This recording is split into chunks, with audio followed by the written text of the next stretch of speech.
आज हामी Kathmandu metro scholarship इक्जाममा सोध्न सकिने मोडल क्वेसन आज ओएमआर सिटमा तिमीहरूले यहाँ भर्नु पर्ने हुन्छ। 5वटा रुल्स मात्र याद भए सबै the critical angle of glass थियो। क्रिटिकली मैले कुन बुकहरुमा बढी फोकस गरेको थियो। हेलो एभ्रीवन, आज हामी काठमाडौँ मेट्रो स्कलरसिप इक्जाममा सोध्न सकिने मोडल क्वेसन आज गर्नेछौँ। सो यो मोडल क्वेसन भनेको 30वटा इंग्लिश, 30वटा साइन्स र 30वटा म्याथबाट गरी 10वटा जीकेबाट आउँछ। टोटल भनेको 100वटा क्वेसन, जुन कि एउटा क्वेसन दिन्छ अनि साइडमा एउटा ओएमआर सिट दिन्छ।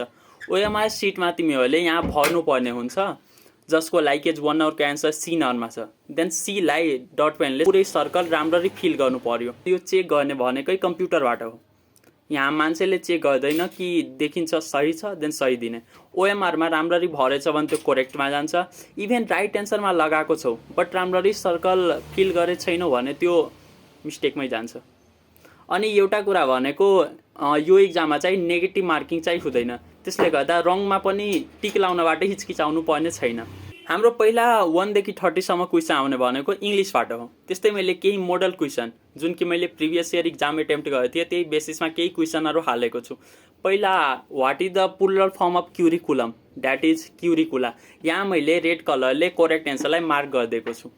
त्यस्तै blind are unfortunate to see, यहाँ भनेको ब्लाइन्डले पुरै समूहलाई नै हेराएको छ कि जति पनि ब्लाइन्डहरु छ सबै देख्न सकिदैन। इट मिन्स यसले जब पुरै समूह देखाउन खोजिन्छ भने त्यहाँ हामीले के को प्रयोग गर्नेछौँ, द को। त्यस्तै आई स इवी यस्टरडे, इवी भनेको त्यो ईबाट स्टार्ट भए पनि त्यसलाई लेख्दाखेरि वा प्रोनाउन्स गर्दाखेरि यबाट सुरु हुन्छ। त्यसले गर्दा इवी को अगाडि लगाउनु पर्ने भनेको अ हो। क्वेसन नम्बर 4 मा Shekhar prefers tea to coffee, यहाँ करेक्ट प्रिपोजिसन। त्यस्तै the sunlight came into the room through the window, window जब खोलिन्छ त्यस भएर आइरहेछ। जब कुनै कुरा त्यही भएर आइरहेको हुन्छ भने त्यसको लागि हामीले थ्रु प्रिपोजिसन युज गर्छौँ। त्यस्तै नन पास द इक्जाम, यो भनेको अलरेडी नेगेटिभ सेन्टेन्स छ जसको एन्सर चाहिँ पोजिटिभ हुनु पर्यो टेक क्वेसनमा। अनि यहाँ पास्ट छ, पास्टको लागि आउनु पर्ने भनेको V2 को लागि डिड, अनि नन को लागि जहिले पनि दे आउँछ। None, anyone, someone, nobody, anybody, योहरुको लागि जहिले पनि दे आउँछ। त्यस्तै I believe you are a doctor, यो सेन्टेन्समा के छ भने कमाले यो सेन्टेन्सलाई सेपरेट गरेको छ। पहिला पार्टमा छ आई बिलिभ र दोस्रो पार्टमा यु आर अ डक्टर। जब कमाले यसै सेपरेट गरेको हुन्छ भने हामीले सेकेन्डको पार्टलाई हेर्छौँ। लाइक यहाँ के छ, यु आर अ डक्टर, अनि यसको टेक क्वेसन चाहिँ बनाउँछौँ, आरन्ट यु। त्यस्तै 8 नम्बरमा the antonym of the word splendid, splendid को उल्टो भनेको unimpressive. Question number 9 honour and glory the reward for is hard work, यहाँ हामीले इज, आर, वाज, वेयरबाट युज गर्नुहुन्छ। अनर एन्ड ग्लोरी भनेको एउटै कुरालाई देखाउन खोजिएको छ, like as bread and butter. जब एउटै कुरालाई हेराउन खोज्छ भने त्यसको लागि हामीले सिंगुलर युज गर्नेछौँ र सिंगुलरमा भनेको प्रेजेन्ट टेन्सको जुन कि इज। त्यस्तै mister Sharma accompanied by his friends, जब एक्कम्पेनिड बाई हिज फ्रेन्ड्स यस्तो केही वर्ड आयो भने हामीले फर्स्टलाई हेर्छौँ। फर्स्टमा के हो, मिस्टर शर्मा, त्यसको लागि यहाँ केही गर्ने, इज कमिङ सुन, छिटै आउँदैछ, यो प्रेजेन्टलाई देखाउने, साथमा सिंगुलर युज गर्ने। फर्स्टमा मिस्टर शर्माको सट्टा माई फ्रेन्ड्स प्लुरल भएको भए हामी प्लुरल युज गर्थ्यौँ। The meaning of the idiom being on cloud 9 is extremely being happy. Ouch I have cut my finger, यहाँ I have cut my finger भयो किनभने त्यो इभेन्ट भइसकेछ अनि त्यसको इफेक्ट चाहिँ अहिले देखाइरहेछ। She had been working as a teacher before she went abroad, उनी एब्रोड जानुभन्दा पहिला एज अ टिचर काम गरिराखेको थिइन् भनेको उहाँले कन्टिन्यू काम गर्नुभयो त्यहाँ जानुभन्दा पहिला। सो यहाँ had been working. Question number 14 Ram was happy and so was Sita, यसलाई नेगेटिभ बनाउनु पर्ने हो। यसको नेगेटिभ भनेको हामीले के गर्नुपर्छ, पहिलाको जुन पार्ट छ त्यसलाई पनि नेगेटिभ र सेकेन्डको पार्टलाई पनि नेगेटिभ बनाउनु पर्ने। लाइक यसको नेगेटिभ आउने भनेको Ram was not happy and neither was Sita, यहाँ सो भनेको नाइदरमा कन्भर्ट हुन्छ। यही कुराहरू ध्यान दिनुपर्ने छ। त्यस्तै 15 does he ever walk on foot, त्यसलाई एसर्टिभ सेन्टेन्समा लिनुपर्ने। एसर्टिभमा भनेको he always walks on foot. Question number 17 the teacher said to me you have done your homework haven't you, यहाँ भनेको टिचरले उनलाई भनेछ तिमीले होमवर्क गरेछौ, त्यही कुरा कन्फर्म पनि गरेको छ। त्यसकारण हामीले यहाँ लेख्नु पर्यो the teacher asked me whether I had done my homework. Whether सट्टा इफ पनि युज गर्न पाइन्छ। Alas she is dead, the word dead is, यहाँ डेडले चाहिँ सीको अवस्था देखाएको छ, त्यस कारण यो के भयो भने adjective. They found him guilty of theft, यसको पेसिभ बनाउनु छ, यो भनेको सिम्पल पास्ट टेन्स भयो। सिम्पल पास्ट टेन्सको बनाउँदाखेरि he was found guilty of theft, यहाँ बाई देमहरू नलगाउँदा पनि भयो। क्वेसन नम्बर 20 भनेको write a letter. Write a letter भनेको मेन फर्ब प्लस सब्जेक्टको फर्ममा छ, त्यसको पेसिभ बनाउँदाखेरि हामी के गर्छौँ भने let plus object plus be use गर्छौँ। सो त्यस्तै राइट अ लेटरको लेटर बी रिटेन। हामीलाई 21 नम्बरमा क्वेसन के छ भने do you remember Ram Shyam you and I have taken the decision. त्यसपछि हामीले यता पोसेसन युज गर्नुपर्ने हो। पोसेसनको लागि के ध्यान पर्नु भने एउटाभन्दा बढी दुईवटा आयो अनि त्यो सिचुएसनमा फर्स्ट पर्सन छ भने त्योमा एभाइलेबल फर्स्ट पर्सनकै प्लुरल युज गर्ने, फर्स्ट छैन देन सेकेन्डको हेर्ने, सेकेन्ड छैन देन थर्डको हेर्ने। यहाँ भनेको प्लुरल त भयो अनि यसमा फर्स्ट पर्सन पनि छ, सो आवर सेल्फ्स। 22 नम्बर even though she was hungry she didn't eat at the party, as per the situation we have to use the conjunction. 23 had I studied well I would have pass the exam, यो चाहिँ कन्डिसनलबाट सोधिएको छ। I wish it wasn't raining. 25 I had the mechanic check my brakes. 26 she got the employee appointed. यहाँ के भयो भने काम गर्ने मान्छे भनेको सी हो, सीले एपोइन्ट गर्ने काम गरेछ, यहाँ इम्प्लोइले केही काम गरेको छैन, सो यहाँ एपोइन्टेड हुन्छ। The similar word of slaughter is killing. 28 who is known as the father of English poetry, that is Geoffrey Chaucer. 29 mister Smith is a physics teacher, यहाँ भनेको फिजिक्सको स्पेलिङ भनेकै PHYSICS हुन्छ, यो कुरा ध्यान राख्ने, त्यो प्लुरल फर्म चाहिँ होइन, त्योमा एस सिङ्गुलरमै लागेकै हुन्छ। त्यस्तै the antonym of honour is disgrace. मैले यहाँ कन्डिसनल सेन्टेन्सको चाहिँ पुरै स्ट्रक्चर हालिदिएको छु, जुन हेरेर जस्तो पनि कन्डिसनल आयो भने तिमीले इजिली ट्याकल गर्न सक्छौ।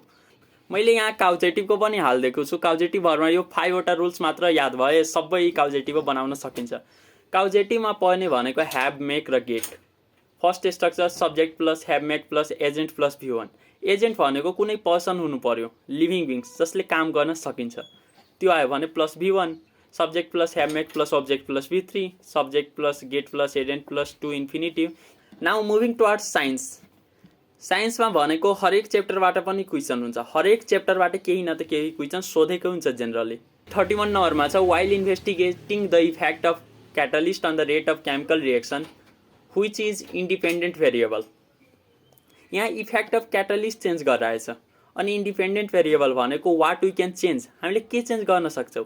इफेक्ट अफ क्याटालिस्ट हेर्नको लागि हामीले चेन्ज गर्न सक्ने भनेको क्याटालिस्ट नै हो, हामीले कुन टाइपको क्याटालिस्ट युज गर्ने, कस्तो गर्ने, त्यो हामीमा डिपेन्ड पर्छ, so it is independent variable. 32 the SI unit of potential difference is volt, in which division does Marchantia lie, that is Bryophyta, which phylum contains first tissue graded animals, that is Coelenterata. Question number 35 यहाँ हामीलाई केही एनिमल्सहरूको नाम दिएको छ जसलाई हामीले as per evolution अगाडि कुन आयो, कम डेभलप्ड को छ, त्यो आधारमा बढी डेभलप्ड हुँदै मिलाउनु पर्नेछ। सो एरेन्ज गर्दाखेरि पहिला हाइड्रा आउँछ, हाइड्रा जुन कि कोलेन्ट्रेटामा पर्छ, त्यसपछि बटरफ्लाई अर्थ्रोपोडाको, त्यसपछि हामी कोर डाटामा घुस्छौँ जुनमा पिसेजमा भनेको लेबियो, फ्रोग भनेको चाहिँ एम्फिबिया र रेप्टिलिया भनेको lizard. 36 which bee is the idlest with haploid cell. Haploid cell भएको एउटा मात्र बी हो, त्यो भनेको ड्रोन बी, बाँकी वर्कर बी र क्विन बीमा भनेको डिप्लोइड सेल हुन्छ। What is the chromosome made up of. Chromosome is made of DNA and protein. ब्लडमा RBC बढी भयो भने पोलिसाइथेमिया लाग्ने चान्स हुन्छ। Which blood vessel is deep seated in the body, artery. Which blood group is universal donor, O negative. त्यस्तै universal acceptor भनेको AB positive हो, त्यो पनि याद राखिराख। What is the value of G on moon. Value of acceleration due to gravity on moon भनेको 1.63 या कहिलेकाहीँ 1.67 पनि दिएको हुन्छ, त्यो पनि ध्यान राख्ने। How much would a person of mass 60 kg weight on मुन।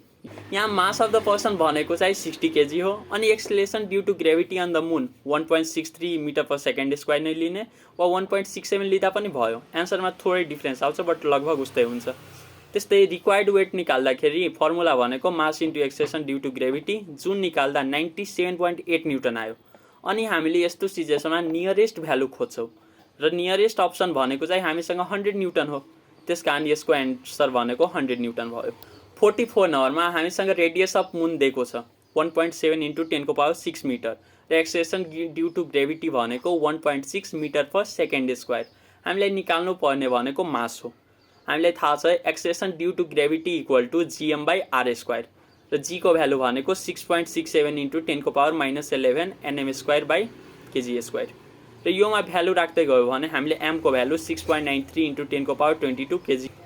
अब हामीसँग 45 नम्बरमा छ how much joule is equal to 1 calorie 4.2 joule at what temperature degree Celsius and degree Fahrenheit are equal and the answer is -40 degree Celsius और -40 degree Fahrenheit. 47 मा what is the critical angle of glass त्यो भने 42 degree र what is the critical angle of diamond आयो भने रस reverse गर्ने 24 degree. Which lens is used as remedy of myopia त्यो भनेको कोन्केभ हो र यस्तै रेमेडी अफ हाइपरमाइट्रोपिया को सोध्यो भने त्यो भनेको कन्भेक्स हो। Who propounded the law of electromagnetic induction Michael Faraday. Which one of the following is an example of analog to analog conversion योमा भनेको डिजिटलमा कन्भर्ट हुँदैन एनालॉगबाट एनालॉगमै कन्भर्ट गर्ने त्यो डिभाइस भनेको चाहिँ रेडियो हो। What is the valency of potassium 3। Which group of modern periodic table contains chalcogens chalcogens हुने भनेको ग्रुप 16 हो। Which of the following is least reactive त्यो भनेको आयोडिन। अनि यो सबै भनेको नन मेटल हो। नन मेटल चाहिँ के हुन्छ भने जति ठुलो एटोमिक नम्बर भयो त्यति चाहिँ रिएक्टिभिटी घट्दै जान्छ। Which reaction is also called analysis decomposition.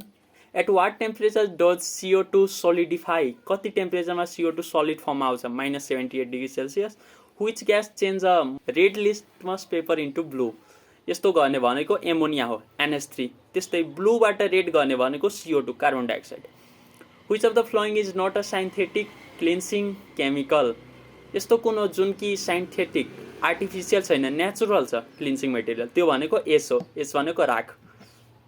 What is the molecular formula of glycerol C3H5OH3। Which one is not the ore of copper cuprite पनि छ चेल्कोसाइट पनि छ मेलेन्साइट पनि छ क्रायोलाइट भनेको आइरनको ओर भयो।